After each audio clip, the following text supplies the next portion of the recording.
Welcome to today's session and thanks for joining. In these live sessions, I demonstrate a technique for swing trading profitably in any market condition by taking only high probability and low risk 360 degrees trades. Here are a few images from my life in a village in Thailand. These images are available on the images page on my website superiorprofit.co.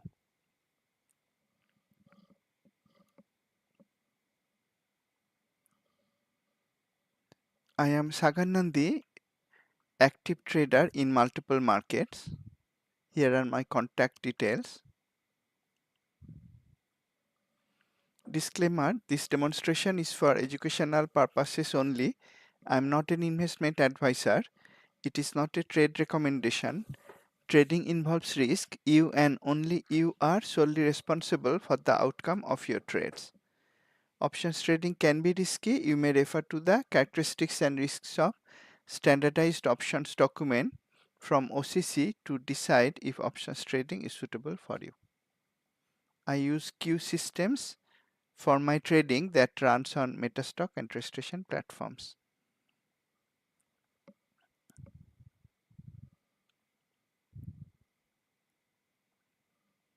Let's start with charts of instruments that often move the market.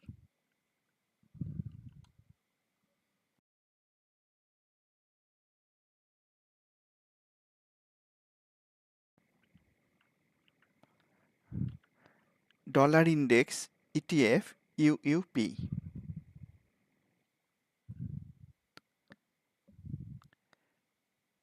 Last week we closed here, and at that time I noted that it still maintained a higher low.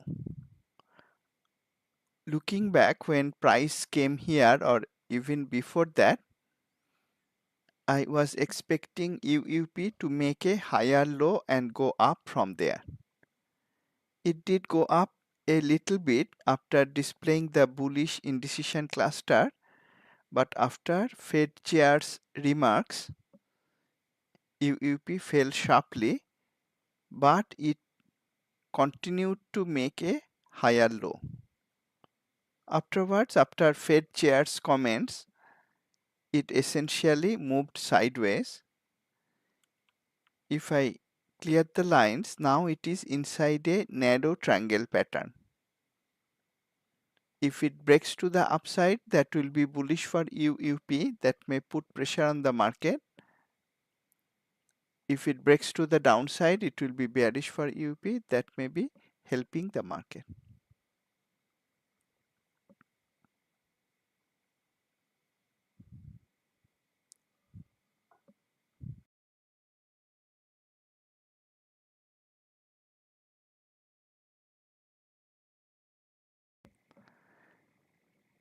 Other than UUP, the instrument that I study regularly that has tremendous influence on the market, that is the Mega Cap Custom Index. It is now not as strong as it used to be.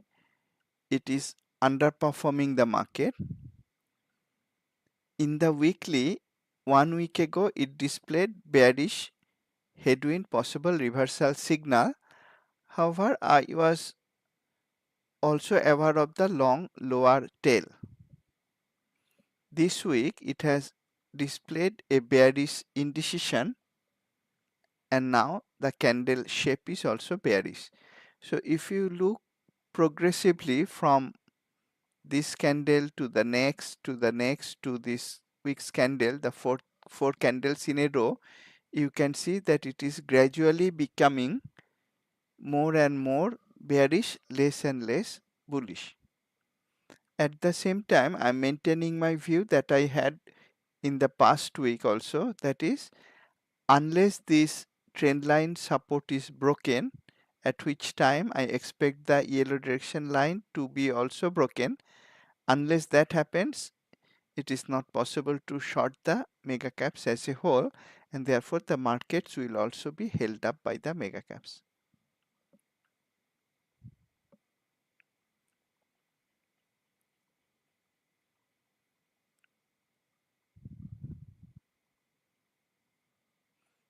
After mega caps, let's look at market breadth internal health check. Usually the market follows the internal health, not the other way around.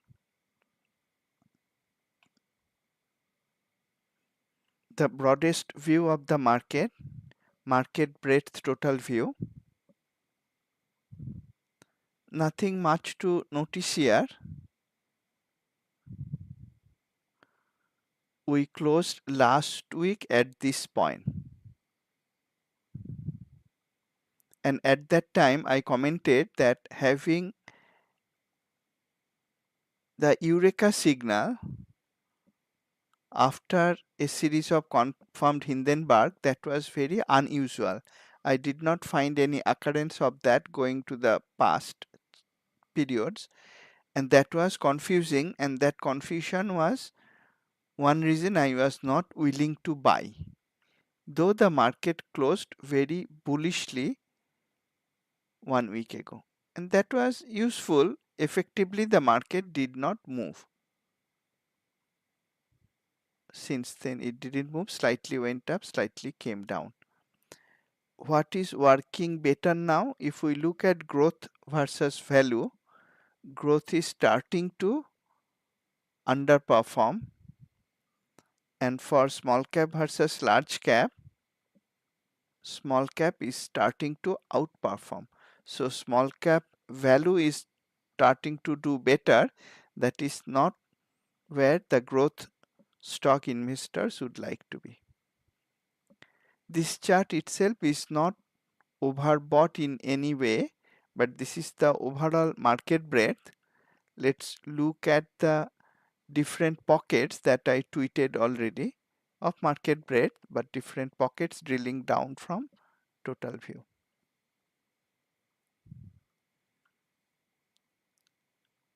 Nasdaq and NYSE. I'll just point to the useful signals. That what I mean by useful is signals that are going to help me make decisions about what to do this week. 3-month new high low, thanks to Dr. Jeffrey Scott, after watching whose videos I started using it. That is not overbought anymore for Nasdaq. It was overbought 1 week ago when I had the last market recap. It pulled back as one would expect. NYSE on the other hand was overbought 1 week ago, and it is continuing to remain overbought. We expect a pullback from there. Those were the composites, and if I look at the major indexes, market pockets, small cap, mid cap, large cap, and Nasdaq 100, which is most influenced by mega caps, we notice interestingly all 4 of them are extremely overbought in terms of 3-month new high low. So I'm expecting a pullback in all of them, and that may result in some pullback in the market as well.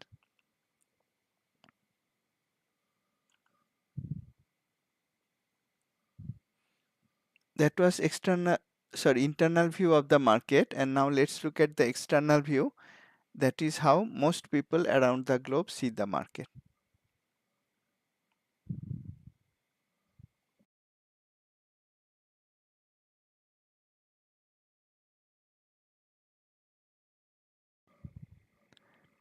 SPY, we closed last week very bullishly, but I was not willing to buy any stocks. That was useful because this week, though it tried to go up, it closed with a bearish indecision, and in fact it closed lower this week. We can see that from the activity or volume bar being red.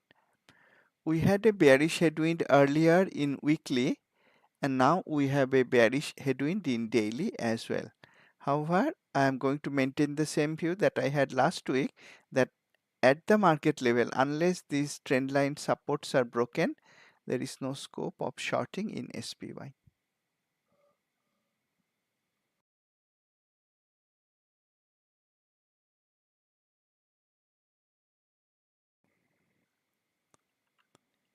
QQQ, heavily influenced by mega caps, most heavily, is clearly underperforming the market. Like mega cap custom index, we have a bearish shape candle and bearish color candle. We also have bearish indecision at the top, and QQQ now came down for 2 weeks in a row. SPY came down for 1 week. Friday's candle color is bearish. We even have a bearish flow. However, unless this trend line support is broken, we are not able to short. There is no buying opportunity. There was no buying opportunity in SPY also. DIA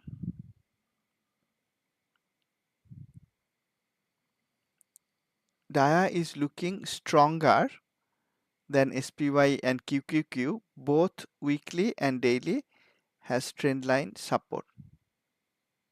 Even if the first trend line support in daily is broken, there are other trend line support and yellow direction line support below. So I'll be least willing to short DIA even if the market starts to pull back.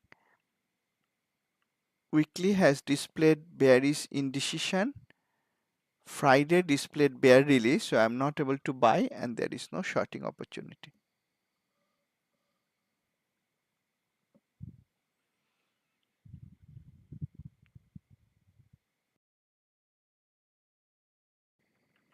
IWM, it is starting to outperform.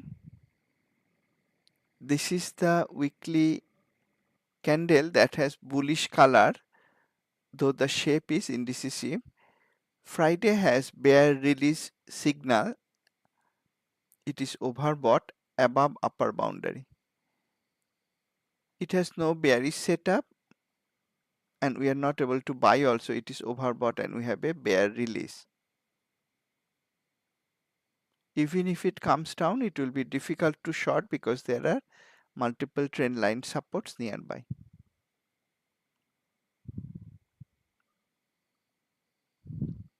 None of the market ETFs external view is allowing us to buy or short. Let's look at QH now. Bucket analysis is part of that. Pinpoints reversal points with remarkable accuracy. Thanks again to Dr. Jeffrey Scott. After watching whose videos, I incorporated it in Q and made it 100% real time. Edge also has sector industry stock breadth. It shows where the market came from, where it is now, and where it may go next. Very useful tool for me, always running on one of my monitors, like a Swiss Army knife, can do a lot of things efficiently.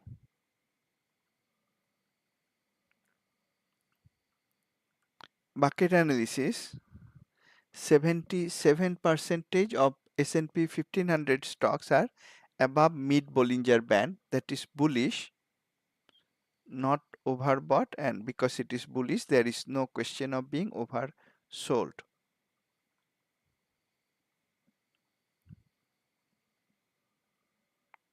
Over longer periods, we can see 1 month view is bullish, long term, 10-month also long term for swing trading bullish, but weekly period turn slightly bearish, neutral to slightly bearish. And now looking back, my last week's market recap decision not to buy was appropriate because this week was slightly bearish. Not buying helped. 2-day and 1-day periods remained bearish. So it slightly favors bearish trades than bullish trades. However, the market ETFs and internal health check did not allow us to short yet.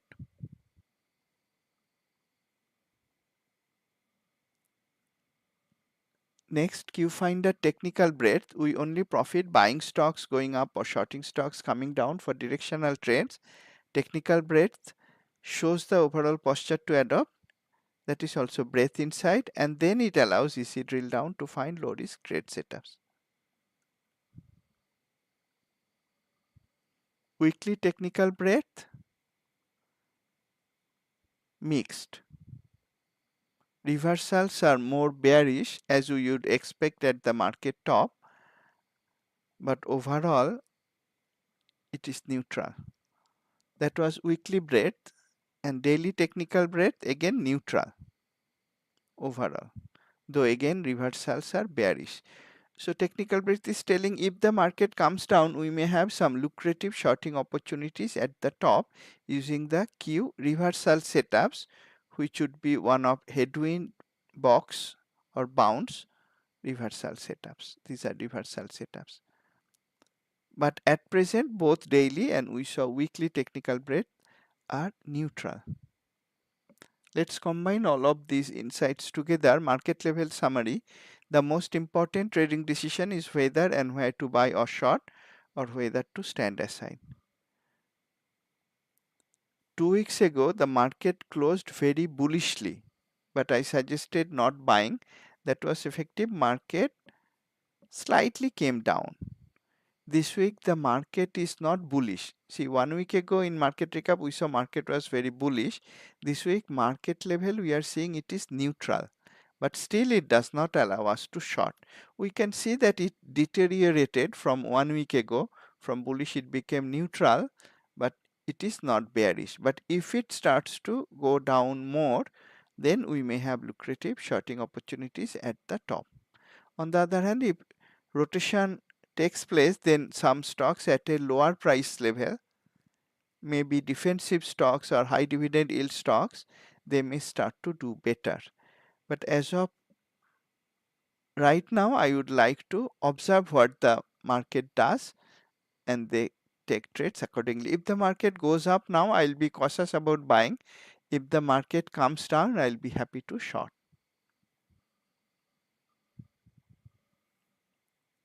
Review of last week's trade ideas. Though the market closed very bullishly, I was very clear that I was not sharing any trade idea in the last market recap.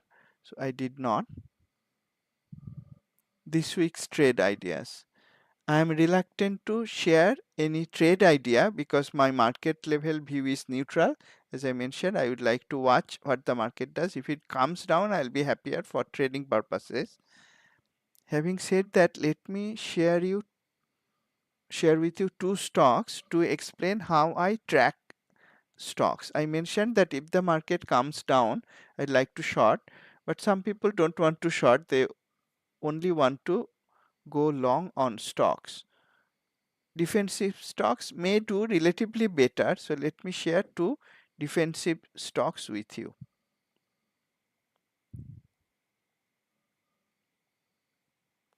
Start with the first one, and after I finish the analysis, you will see, I'll tell you beforehand, none of them have one trade setup as of today.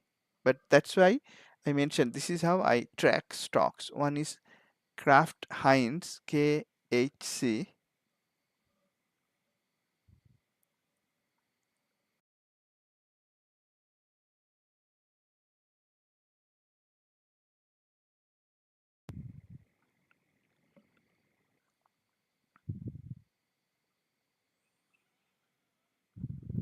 Starting with the fundamental scorecard, it is undervalued stock. We saw from market breadth charts that value stocks are doing better. So this is a value stock.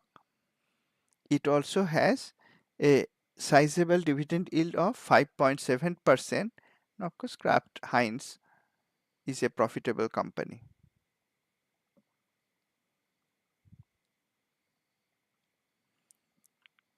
On Friday, though the market was not so strong, 77% of peer stocks in packaged foods and meats industry went up. I like that for buying. And if I look at the industry relative scorecard from QEdge, this is not only one of the strongest, but it is one of the most accelerating. It's a turnaround industry. I like to buy in that. So the industry and the fundamental both allows buying. However, let's look at the chart. KHC.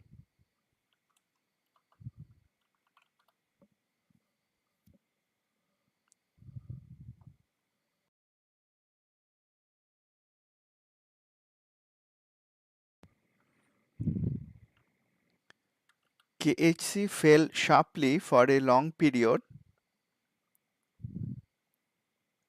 Here the backdrop color turned bullish, tried to go down again, but this down leg was short-lived. Never turned magenta in color. After one yellow color candle, it turned cyan back again, and since then this trend line support is holding. However, a trend line resistance is nearby. In daily, we notice a very profitable pattern in strong fundamental stocks. That's a profitable pattern for me at least. Came to jump thrust low, price extreme low, then came big move up 3, very high bullish momentum. It tried to calm down after the big move up 3, but created a higher low and now moving sideways. Friday, though the market was not so strong, it closed with a very bullish shape, bullish color candle. At price extreme low, it even created a bullish reversal candle. We have bullish flow as well. Only thing that did not allow buying this stock using 360 degrees analysis are these trend line resistances. If you like the dividend yield, then one way to buy the stock could be using short put, naked short put, if you are willing to hold it long term, if assigned, or you could trade it with short put vertical. In that case, time decay would be in your favor, and if it breaks out of the trend line resistances, at least these three, or the weekly trend line resistance that should occur at the same time, then you could buy it using stocks as well. So this could be played as a dividend yield play as well as using benefit of time decay using short put vertical or naked short put, as I already mentioned. That was one of the stocks. Let me share the other stock. By the way, before that, if I go to QVital and look up the Finder setups, that will answer the question, how did I find this stock? It could be found in different ways. If you did bottom up analysis starting with QFinder, you would find it as a stock giving possible flow trend following long setup, and it has attractive patterns, that is it is at price extreme low, and also it has a fan out pattern. I didn't check, does it have any momentum signal? Let's look at that. Yes, it has bongo bullish, Mobo breakout, in a squeeze, it has a pocket pivot, it has one bullish ice hole failure. So that's 4 bullish signals, one more than the minimum 3 that I like to have. So that was also another technical reason to consider this stock. But I note the trend line resistance. I don't have any position in KHC, by the way. And the other stock I noted, also a high dividend yield stock, is TWO. It's a rate, mortgage rate. That's also a defensive industry. This has high earnings growth, medium valuation, robust earnings quality, profitable company, and though it has high earnings growth, it also has a huge dividend yield of 13.6%. Friday's market was not particularly bullish, but 93% of peer stocks in mortgage rates went up. How was the relative score of the industry?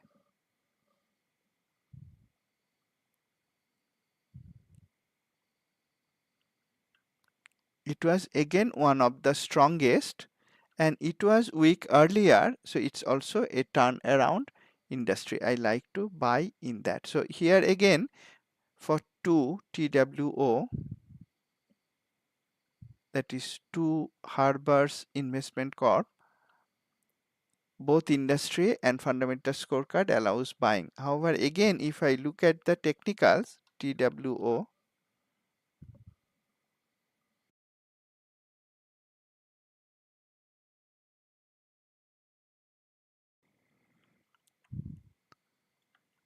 it did clear the trend line resistance, but barely.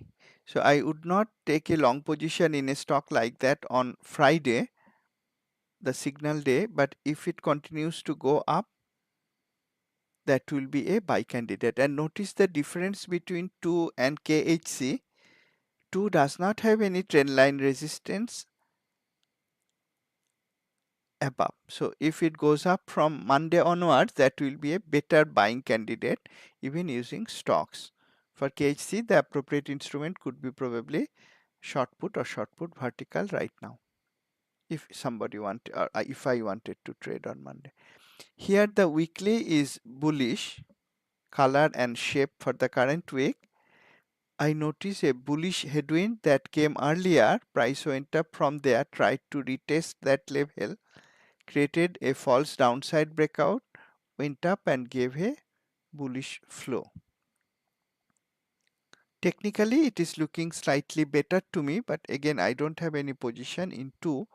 So I am going to track both of these stocks. How did I find this? Again, you could find it from top down because these both of these stocks are in strong industries. And if I show you the Q Finder signals or setups for 2,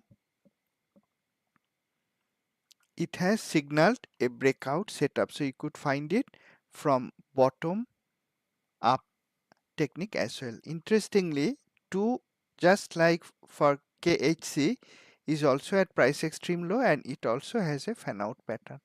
Let's see if it has any momentum signal or not. Those are nice to have, those are not required. Here we have a bongo, only one momentum signal, but if I look at Q signals, I actually like 2's technical charts better. It has a higher dividend yield as well.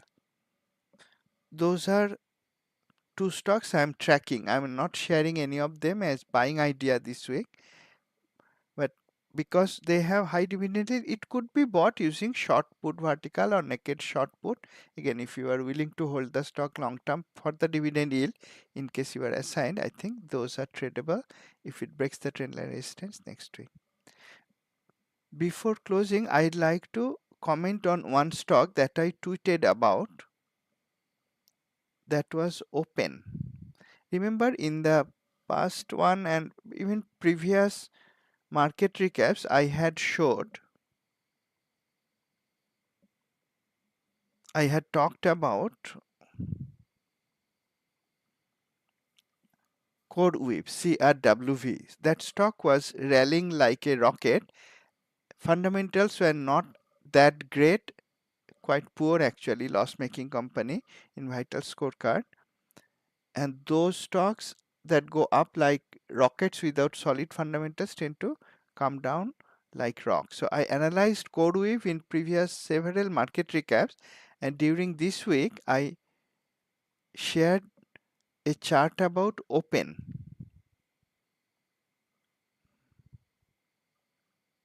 Open Door Technologies, where is it?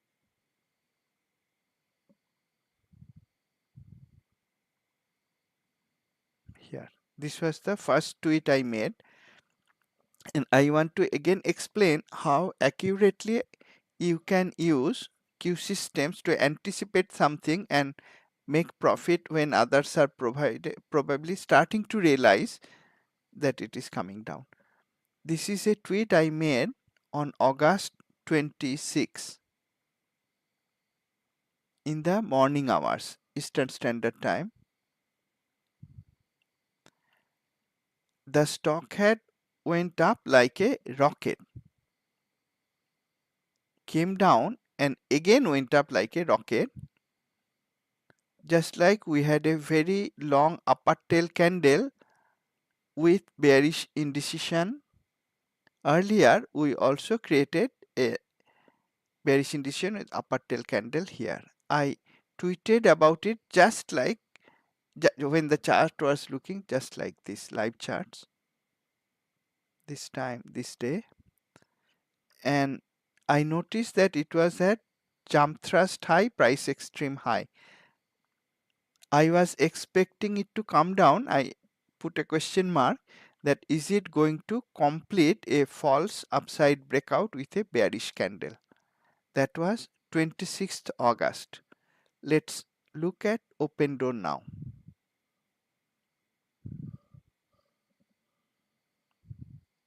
Open door, the ticker is open. Indeed, it completed the false upside breakout. When I tweeted it, I took a short position using stocks, using the pivot chart, and I closed partial position at this time with very nice profit. This is a very low price stock. At that time, it was around $5. Extremely volatile, goes up down by 5 to 15, 20% on a daily basis often. So when it came down, I was happy to book profit. Why did I book profit? Because it had a trend line support. But I did not close the entire position.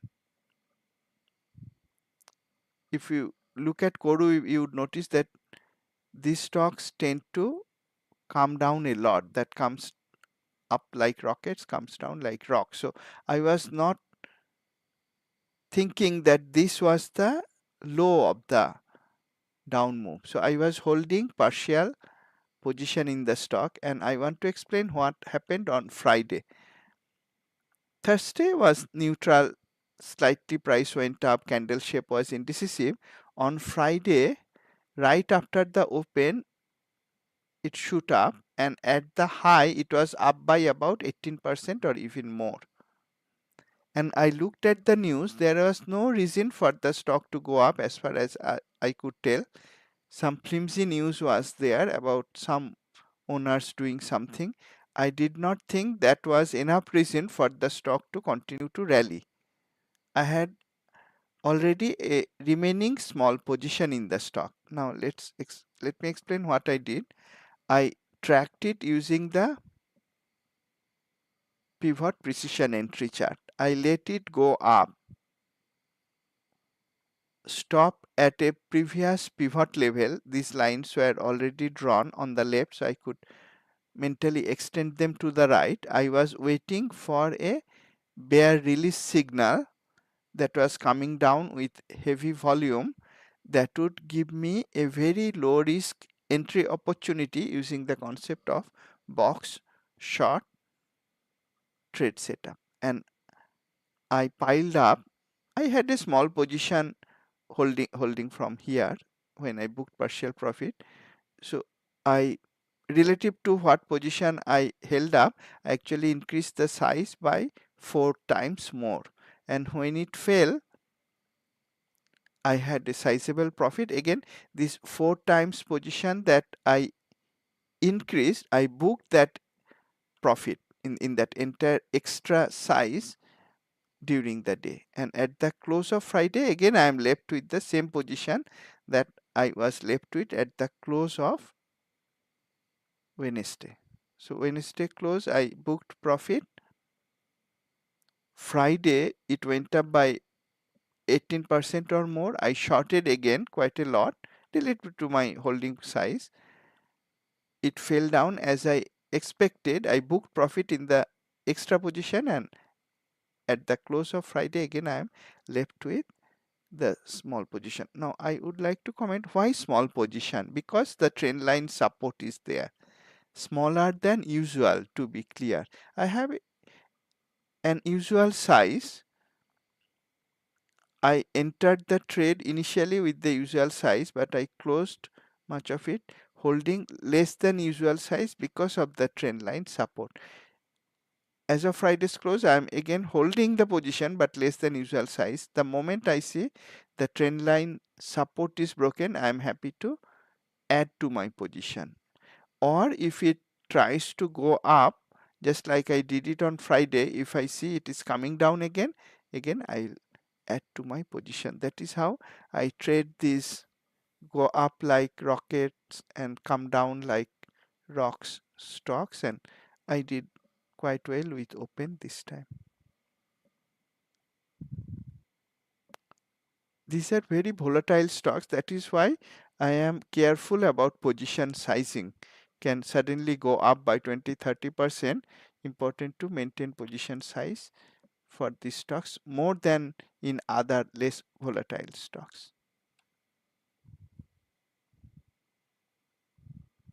Let me end today's session here.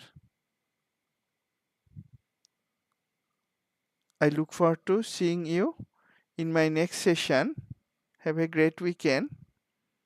And as I always say, as these live examples, I'm quite confident shows there is no reason not to do that. Trade profitably. Thank you.